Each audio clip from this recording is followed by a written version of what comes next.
You know, we protect borders of other countries. We don't protect our own borders. In 15 minutes, we could solve the problem. President Trump expressing his frustration over the border crisis as a federal judge ruled Friday that his national emergency proclamation at the border is unlawful, potentially blocking his plan to divert funding for the wall. Here to react is Acting Commissioner of Customs and Border Protection, Mark Morgan. Mr. Commissioner, thank you so much for being here this morning. Your reaction to this yet another federal court blocking the prerogative of this president?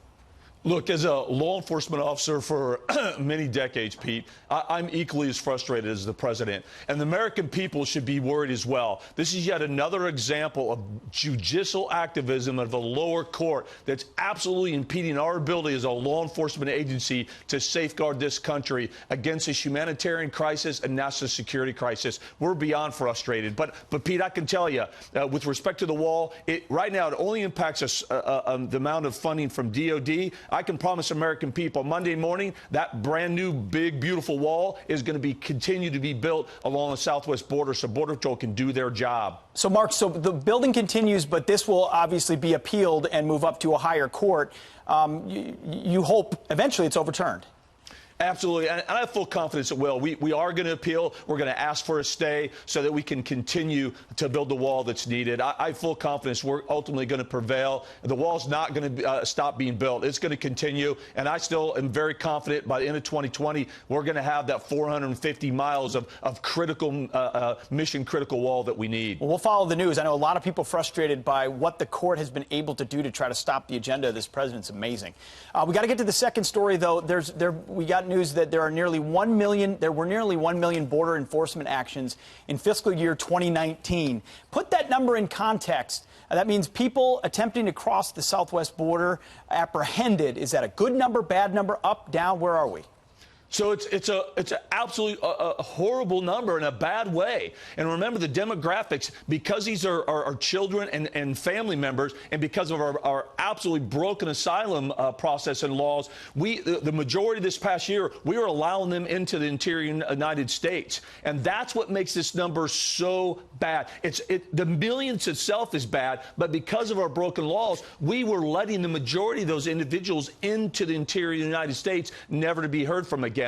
But because of this administration, because of the network of regulations, of initiatives and policies, the last 4 months, we've made an unprecedented dent in those numbers, 65% reduction since May. So you feel like those numbers are already going down, and additional border wall will help them go down further?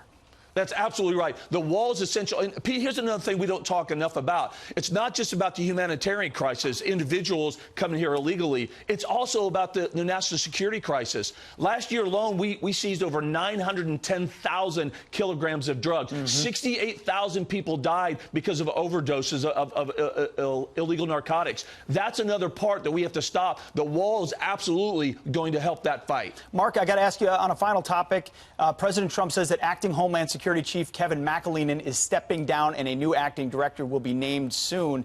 You know, there were rumors out there. There was a sense that Kevin McAleenan may not have fully supported the president's agenda at every turn. Your reaction to this change?